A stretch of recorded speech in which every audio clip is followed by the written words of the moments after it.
Everyone, you know, kids say the darndest things, and sometimes they say the darndest things over and over and over and over again, and you kind of sort of block it out and ignore them and hope they get into something new and start saying that over and over again. Well, there was one family in West Seattle who had a little boy who kept saying the same thing over and over again, and the parents kind of ignored them, and then finally they stopped and listened.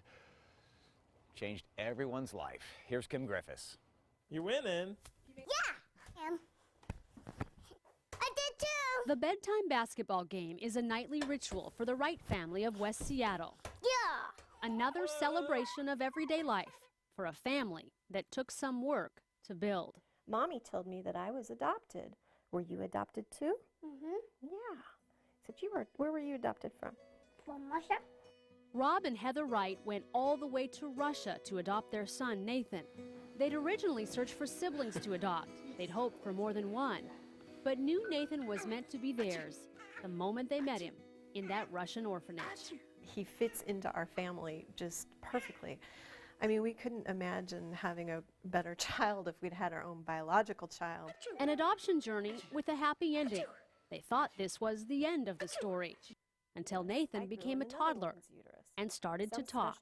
In December, he started saying, I have a sister. Mommy, I have a sister. I'm going to have a sister. And my first response was, oh, Rob's been talking to him. Been feeding him, trying to persuade me.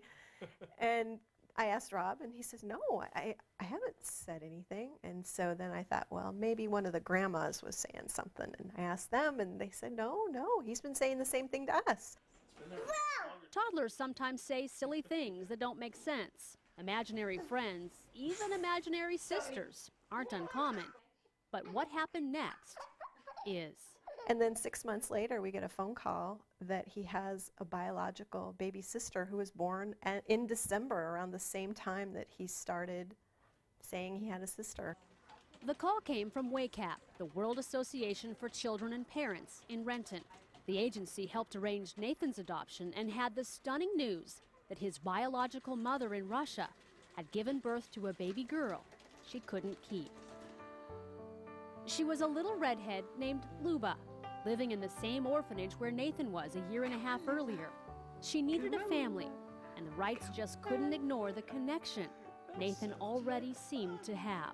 Just the whole issue of talking about his sister, about the time that she was born. I mean, coincidence, it could have been. I mean, definitely we've thought of that, but I don't know, we really feel that there's something there. As soon as they could, Rob and Heather traveled to Russia to meet Lyuba.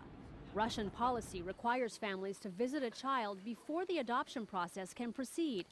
They came home with video of Lyuba and every intention to go back and adopt her. So do you anticipate we'll be flying back to Moscow Wednesday night? Yes. With the help of WACAP, Heather and Rob put the finishing touches on the long process to adopt Lyuba. They prepare to make it official and bring her home. It's been more than a year since Nathan first started insisting he had a sister. On top of that, he had to wait 2 more weeks for his parents to fly to Russia and back to finish what he started so long ago. Here at SeaTac Airport, it finally happened.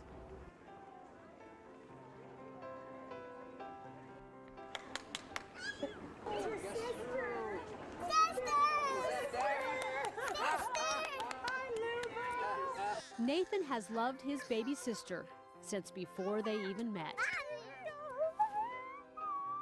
Hello, Lyuba. You want to meet your sister? You want to meet your sister? It's a connection no one may fully understand. But all that matters now, she's home. Hey, Lyuba. He's a big brother Have some at last. You have something? We're gonna go home. We're gonna take her home. Here's an update for you on the story. Now, Nathan is now 6 and Lyuba is 4. Their mother Heather says they're connected at the hip.